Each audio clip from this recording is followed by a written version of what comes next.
The clock ticked, rain pattered, and I was sprawled on the living room floor, bored out of my mind with math homework. My parents were out, leaving me in charge of an empty house and leftover pizza. The storm outside grew louder, lightning flashing and thunder rumbling, making the house feel even emptier. I glanced at Mom's creepy porcelain dolls, their glass eyes following me. I tried to focus on homework, but every creak of the old house made me jump.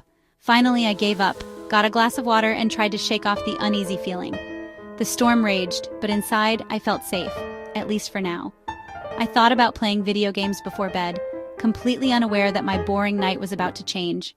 I had no idea what was coming. As I headed back to the living room, the lights flickered and died. The house fell into total darkness, no hum of the fridge, no ticking clock, just pounding rain.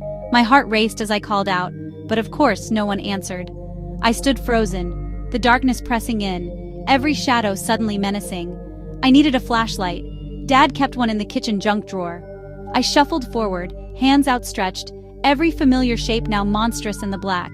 Lightning flashed, casting wild shadows, and I whispered to myself, "It's just your imagination."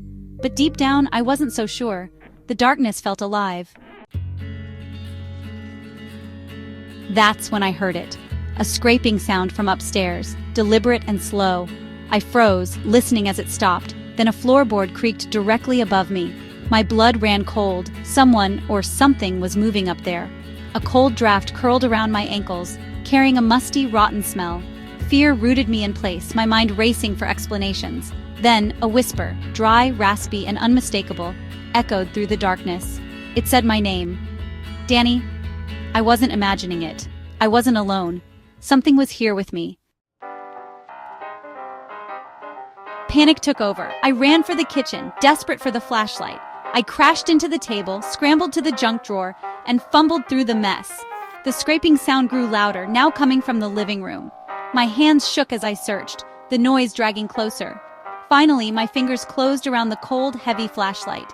Relief flooded me. I had my weapon against the dark. I gripped it tight, aimed at the kitchen doorway, and took a shaky breath. The scraping stopped, replaced by a suffocating silence. I was ready to face whatever was out there. I pushed the button, flooding the darkness with light.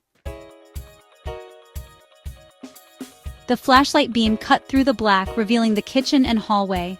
The dragging sound had vanished, but the silence was worse. I swept the light into the living room. Everything looked normal. Then I saw Mom's porcelain dolls. There were only 9. One was missing, the one with the chipped blue dress.